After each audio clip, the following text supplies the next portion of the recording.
first of all, hello. Thanks for joining us. Pleasure, as Can you always. tell us a little bit about yourself and your role?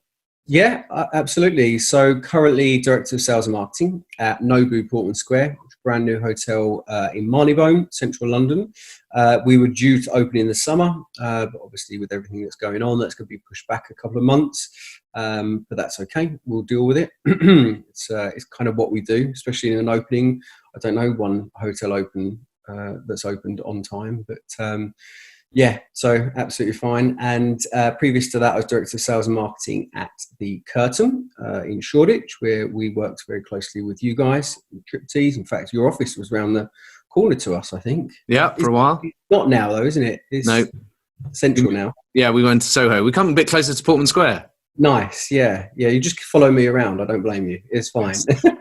So why did you make the move? What was it about a new opening, that enjoying that stress, or? Oh, I do enjoy the stress. How sad does that sound?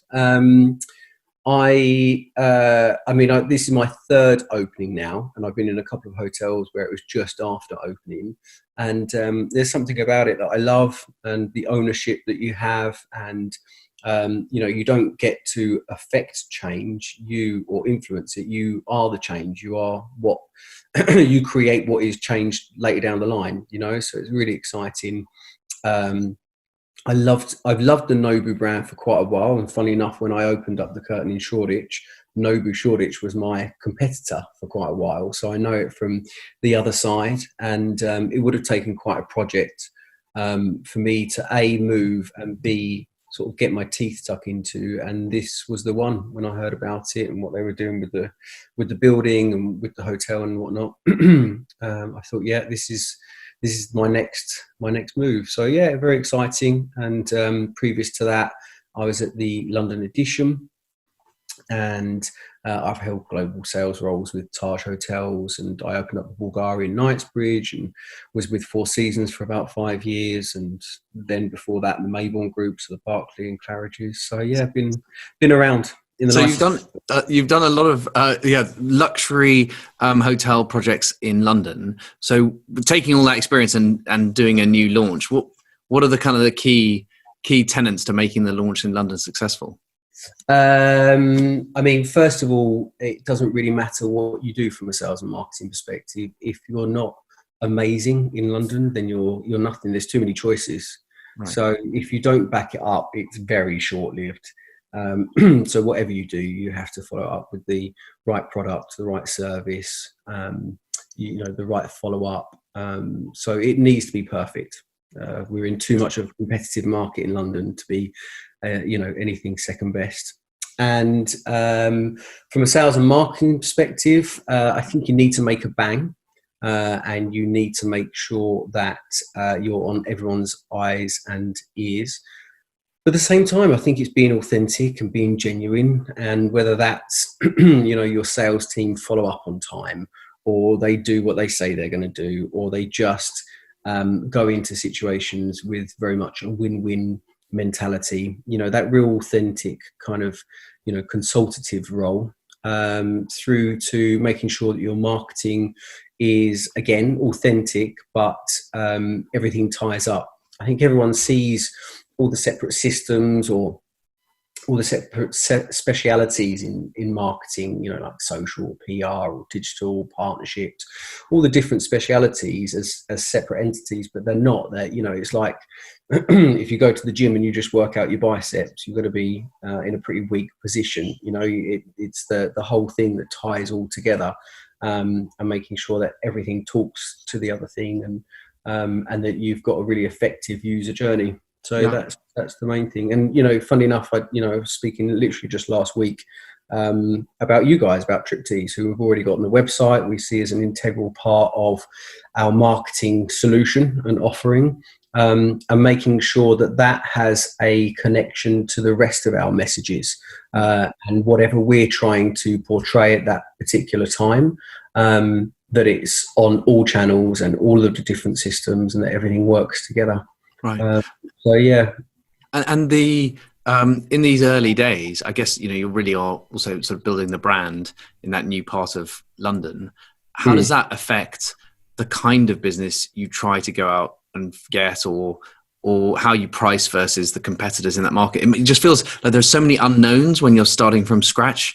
How do you go about sort of coming up with the sort of the starting plan of who to target and with what offers? Yeah, and actually, on the front of it, you would think there's a lot of unknowns, but actually, and I guess that's the benefit of experience, there are actually a lot of knowns. Right. So if you know not only your competitor who you feel is in the industry, so who you're most kind of like in terms of style or the demographic who's going to come through the door, and also your geographical position, so who are the competitors most close to you, and who, if someone is, for example, searching a particular area, they're also going to look at those other hotels. There's so many solutions out there for you to be able to look at things without kind of any shadow of a doubt exactly where you sit. I guess also the benefit of being part of a slightly bigger brand now with Nobu is people know the style. They know what things are going to be like. They know the position in the industry where that particular hotel sits. I think it was more difficult in my previous hotel with the Curtain, because it was a brand new brand into the marketplace, and with no name above the door, that makes it a little bit more difficult. But no, I think there are so many knowns, and there's so many tech solutions out there to be able to say exactly where you sit or should sit, or give you an idea of where you would be able to sit. That it can get fairly easy just to understand what budgets look like and what ADR should be, and RevPARs and all that sort of stuff. Right. So it's just using all of the facts and statistics that you've got around you, and kind of putting it all together and coming up with that one solution. And for a brand like Nobu, which does have a lot of cachet and a fan base, I guess you could get people, you really could bring people into the area who otherwise wouldn't be there. How do you balance the need to sort of, you're pushing the brand and you're just trying to get people who want to try it, it's a new hotel, new property, great brand, versus it's about the local market and knowing the companies, the businesses around there that will come and stay? Yeah, I think it depends on the segment that you're looking at. And I guess that's my job, to make sure that we're looking at every segment and deep diving to make sure that we've made the most of each one. I think a good example in this particular instance is corporate business. Corporate business is all about the locale. It's how far is that office? If they are on the other side of the city, they're not going to travel 30, 40, 50 minutes to get to your hotel. Yeah. So let's concentrate on the low hanging fruit. So who are the big corporates that are, within your, in my situation, half-mile radius? That's how small, kind of an area we're looking at. And so that's all about that sort of geolocation. If you're looking at direct business, then we would like to think that the business that we get through, or a lot of the business that we get through, will be because of the brand. Right. And they will come because they want to stay in a Nobu hotel or a Four Seasons or an Edition or wherever it might be. But they are proactively searching for that particular brand, which is why we spend a lot of money not only on the unbranded PPC searches, people that are looking at London or Marylebone, but we're also looking to capture those branded terms. So, Nobu Hotel or Nobu restaurants, or even Japanese restaurants, because we would like to think that we are able to capture the business direct that are coming because of the brand. Yeah. And so you, having done previous openings, were there any mistakes that you made that you kind of learned from and make sure, all right, that won't do that one again? No, never made a mistake. Well, that's a nice place to be. Don't ask my other bosses though; they'll lie. Mistakes. I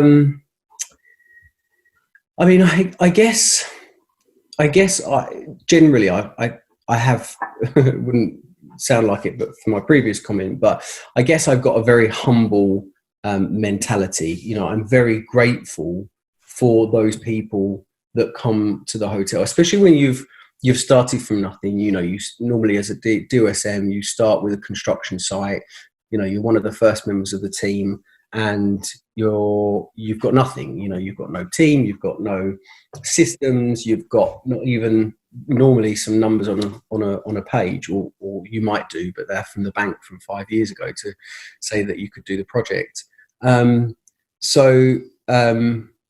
When you actually start seeing the business, you plug in the reservation system and you put the website live, and all of the systems are kind of running, and then you start seeing the reservations coming through and the production coming through. It's a really humbling experience because you're so grateful for everyone that comes through. It's like each guest is kind of like your baby. Yeah. And to a certain degree, that's why you have to do that and then leave, because you get so emotionally involved. And I think, if anything, that's probably been my only mistake, that I get very tied to the places that I work and very emotionally involved, because they become your baby. And at some point you have to kind of pass it over to leave it with someone with fresh eyes who says, well, how about if we do it like this? And how about if we do it like that? Which is quite difficult, when you've done it from scratch. You're like, well, hold on a minute, it's worked and look what we've achieved. And sometimes you have to say, no, hold on a minute, we need those fresh eyes and we need to look at different ways of doing things, because you always need to stay relevant, right? Yeah, but I'm sure it's that initial passion for the project and for the hotel is part of what sells it and gets people through the door. Totally. And what enables you to have a passionate team and have a load of people that are out there screaming from the rooftops and doing what they do and selling your hotel because they feel that passion from you. Otherwise, it would fall flat, I think. So, okay. Yeah. So tell us, because we have to occasionally do corporate meetings, and I think there's going to be a lot of companies in London this year who do a little bit of a local corporate retreat as they plan for 2021 and the whole reset around that. So what are the special things, the unique bits going to be about the property that mean we should come and spend an afternoon? Oh, wow. So now I've got to do sales presentation. Well, I don't know. If only there's obviously I know the restaurant, the food will be excellent. I have no doubt. Yeah, absolutely. And there's no doubt that, cuisine is one of the biggest USPs, and it's what Nobu's known for. It's so funny because, I've been very lucky enough to travel the world and talk about Nobu, and 99.9% of people literally know Nobu. So half your job is done for you, hopefully, as long as they've had a good experience, which is a really nice thing. However, I would say half of them know the restaurants, they don't know about the hotels, and that's kind of where, these communications are really important. The hotel is going to be stunning. It's going to be very much your luxury lifestyle sector. So, we're not going to, or we don't want to compete with the very traditional luxury hotels, right. Some of which I've worked in. We're very much in that luxury lifestyle, which is, it's 5-star, it's super high end, but it is just a bit more relaxed, and it's a little bit more, we'd like to think, personal. And then we will have 250 rooms, including some incredible rooftop penthouses, which are 10 floors high and uninterrupted 360-degree views of the whole city. Wow. I've only been up there in a hard hat and PPE, and it feels special like that, let alone once it's all finished. And then we're going to have a lot of event space. So we'll have a ballroom for up to about 650 people. Oh, really? Wow, that's quite an addition. Yeah. Yeah, it is. And actually, even more important in the current climate, I think, Charlie, because as people look for the space, but not necessarily filling that space with max capacity, I think that's going to come in really useful for us, where they've got 300 people, but they're actually looking for a room that can hold 600 to be able to have that distance and make people feel comfortable. I think that's going to be really helpful for us. So, yeah. And of course, it's the people. Like every hotel I've ever been, it's the people that make it. And if they're not great, then the hotel suffers. And if they are, then it will continue to shine. It's always the people, really. And you're having conversations with some prospective customers. Are customers asking questions about social distancing and hygiene? Is it coming up a lot in conversations? It's actually not, no. It's not, because I don't think anyone knows where we're going to stand. Yeah. So, if we had rules and regulations in place that stipulated at this point we need to have this in place, then they would be asking for those guidelines. At the moment, no. Right. This is all speculative, right? Yeah, speculative, and I guess people make a fair assumption that for a high-end property like yours, you're going to be doing things the right way, whatever that turns out to be. Totally. And it's interesting you just mentioned that, because this morning I was on a Zoom call with a number of fellow directors of sales and marketing in London. And we were talking about just that. I actually said, we could go out and spend 5 or 10 grand on producing a wonderful video asset right now that talks about our cleanliness and what we're doing in the current climate and this kind of thing. But there wouldn't really be much point, because everyone's going to be doing that. So we're all going to waste 5 or 10 grand on doing something that the clientele expect anyway. We're a 5-star hotel. So why don't we look at something more collaborative and look at, maybe selling London as a destination, the whole London is open type thing. Yeah. We should be doing something more powerful than, like you said, just talking about our cleanliness and what we're going to be doing to make sure that we're in line with regulations. Of course we are, hotels always are. So, it's an interesting point. Yeah.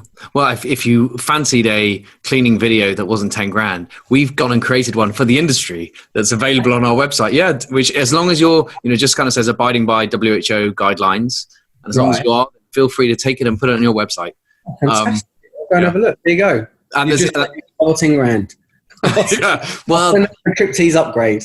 There is. You'd want it to be brand specific, and so actually the guys who actually, because the wonderful thing about the web, now is you can get people in far off lands to create you videos very quickly and easily.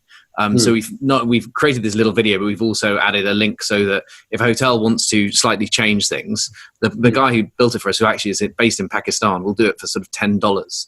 Wow. So you can get a very quick, very easy improvement against what you see. But anyway, so it was really, we just wanted to provide something that would be useful and to stimulate people into, thinking about what kind of content they need on their site. Totally, 100%. And, I am a massive advocate of content. For me, it's interesting when you look, especially over the last sort of 10, 20 years, it's changing a little bit now, but you always see big sales teams of 10, 12, 14 people, and then one marketing manager. It's always been like that. It's quite phenomenal. And then you sit in a revenue meeting and everyone's wondering why we're not getting enough direct business. It's quite phenomenal. So I've kind of tried to flip that on its head with Nobu, and I've got a much bigger, much stronger marketing team. And that is a huge focus for us. Not to say that the sales, the B2B sales, is any less important, because it brings certain segments that, either fill certain room categories or certain times of the year or whatever it might be. Everything's important, but for me, that marketing front and what you're doing from a content point of view is super important. And is that something that you expect to change? Like, will there be fewer site visits when people are booking? Do they need kind of video walkthroughs or Zoom walkthroughs? Do you think it'll be? Yeah, I think so. I think it's definitely going to change. I don't think, even to the day where, I remember people would fly over for a site visit, to check out a hotel, and, that stopped as budgets got tightened. And then it was a colleague from a local office that would come over and check out the hotel and report back. But I think it's going to reduce. I think those that have invested in technology already are going to feel the benefits, and those that aren't will catch up very quickly. So whether it be 360 tours of the event space or even the rooms, which is sometimes quite hard for 5-star hotels. I don't know if you've seen it, but I know from my own experience, there's a certain sense of not secrecy, but exclusivity that you can only really experience the hotel if you come. Yeah. You don't want to give too much away. Right. And you also don't get you can't transmit that feeling of a space through a 360 camera not until we're all wearing our VR and AR. Even then, it's that, when you come into a luxury hotel, the chances are the salesperson has put your photo, behind reception, so that, when you come in, oh, hello, Charlie, how are you? You'll come here to see Sam. And, that kind of feeling that you get of wow, when you walk in. You're never going to get that from a digital experience. Yeah. But we're not going to have much choice. We can't rest on our laurels and say, well, we're 5 stars and it's all about the service. Well, right now, people just want to be able to see the space and not have to get on the tube to do it. So, yeah, I think it's going to change big time. Well, I wish you the best of luck in the changes and with the opening. And thank you for giving us a bit of insight into what the challenges are. Of course, there's always challenges, but it's why we do it, right? Yeah. Cool. Well, good luck.